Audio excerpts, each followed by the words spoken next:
Oh, you've got to head for heights. I'm climbing the bell tower of Paisley Abbey because, believe me, there's a view up here you've really got to see.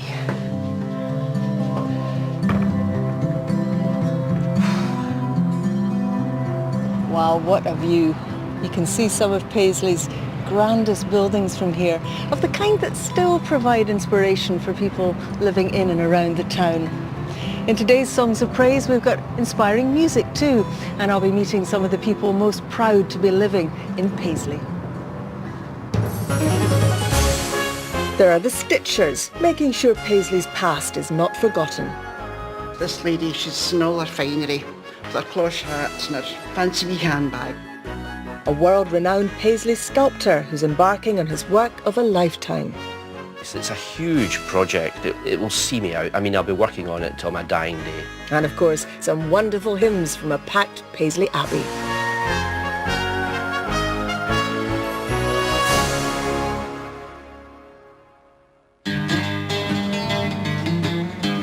People tell me that folk from Paisley are known as buddies. It's such a popular term that Buddies is the nickname of the local football team, St Mirren. And there are plenty of buddies from Paisley inside the Abbey now, ready to sing for us along with people from the surrounding areas. And they've all come together to raise the roof with some of our best loved hymns, starting with Praise to the Holiest.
Paisley has many fine monuments, and not least to this chap, the Reverend John Witherspoon. He was an evangelical minister who left Paisley in the 18th century to go and run Princeton University and became the only clergyman to sign the American Declaration of Independence. The statue was made by the internationally acclaimed sculptor Alexander Stoddart, who's been commissioned by the Queen, as well as making monuments that can be seen across the world. Tell me about your sculpture, because you stand here in this studio. You could be in any century, couldn't you? You could be in any century, because sculpture like this has been made for the last 2,400 years. Personally, I've always found old, dead people to be tremendous companions, and they're seldom horrible to you. Tell me about the Christ figure we've got there. Well, this is a very small, what you call bozzetto, an Italian word, and it means a quick study, modelled in about half an hour, maybe an hour, of a work that will eventually go through bigger dimensions until it reaches a rather heroic scale, bigger than life size. What is it that's special about the pose as it is done there? Well, you might just think it seems, as it were, domestic and occasional, with no question of the essential mystery of the New Testament, which is overwhelmingly brilliant. I read it every day. But when you turn the work, you notice that it does feature a very big, broad piece of wood lying horizontally. And then in front of that broad piece of wood, we see two hands significantly positioned. And then on the point of the base, 2 feet crossed. So really, with this, one has an intimation of the final redemptive catastrophe in the story of Jesus, as it were, prefigured in a domestic context. So where does this figure, and where is it going to fit into your canon? This is a figure that is to be accompanied by the 12 apostles, including Judas, which is a challenge. And it's for a new chapel that I'm helping to decorate. So it's a huge project. It will see me out. I mean, I'll be working on it until my dying day. But it's actually quite a profound object. And this thing transpired under my fingers. There was no real plan. And the central mysteries of the work transpired uninvited as well. And when this happens, you know you're doing the right thing, because you're setting aside that vulgar thing called creativity, and you're allowing that old-fashioned thing called inspiration to apply. And you find that when you're inspired, your personality fairly withers. It's a kind of hypnosis, and your eyes cross, and then you wake up 2 hours later and something is underneath your fingers, most of which you can't remember coming into existence. And this is the grail of artistic production. Tell me why you don't sign a work like this. Well, I don't sign work that's religious. When it comes to something that represents a faith, specifically, I don't really like to put my name in it, because I don't think it's really appropriate. I always write Paisley, where the work has been made, because Paisley needs, a good shout these days. This is the town I work in and love. So I always credit the town for the place.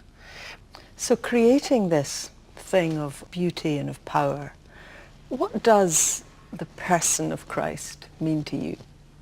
Well, gentle Jesus, meek and mild is what it means to me.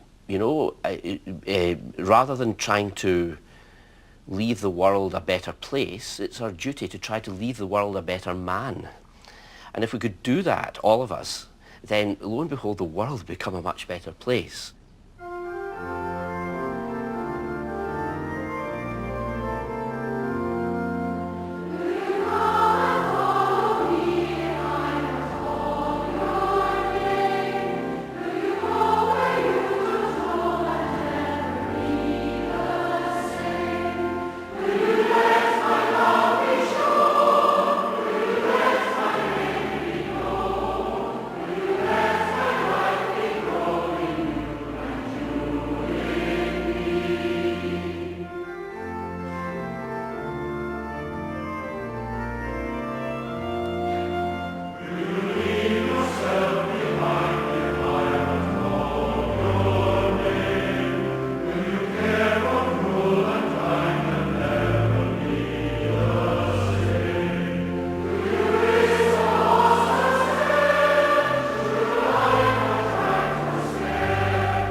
When it was announced that Scotland was going to produce a great tapestry telling the story of the nation in panels embroidered by volunteers, a group of Paisley women was determined to ensure that their town's rich heritage was included.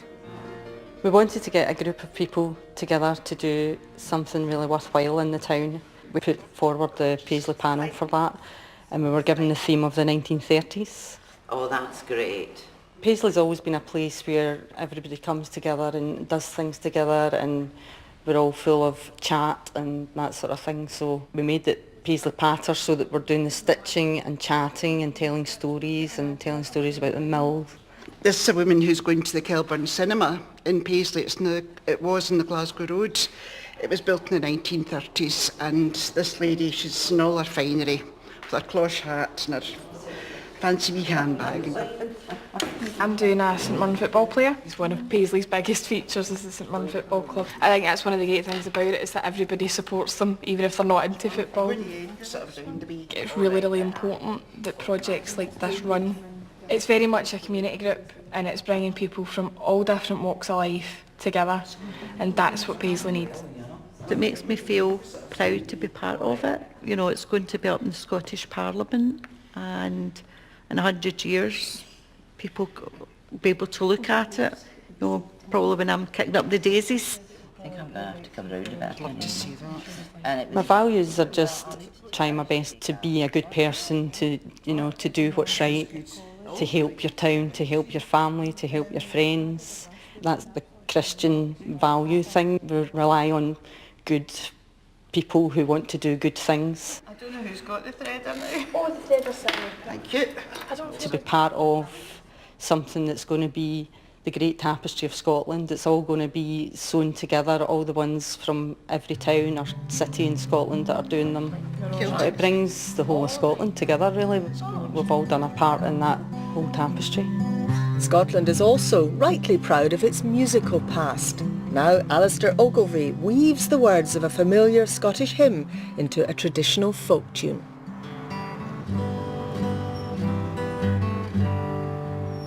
O love that wilt not let me go, I rest my weary soul in thee.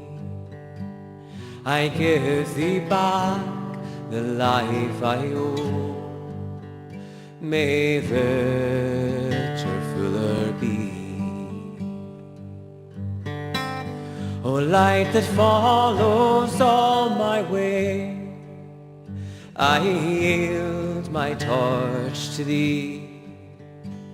My heart it restores its borrowed ray, that in sunshine fairer be.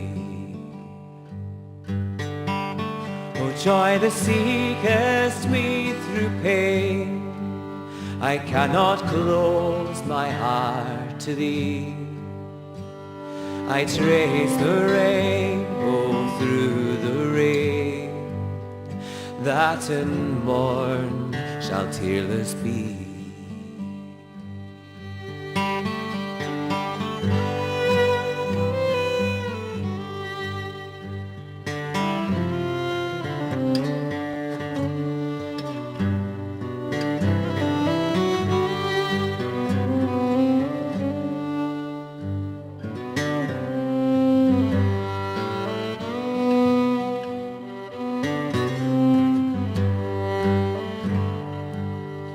Cross that left us up my hand, I dare not ask to fly from thee.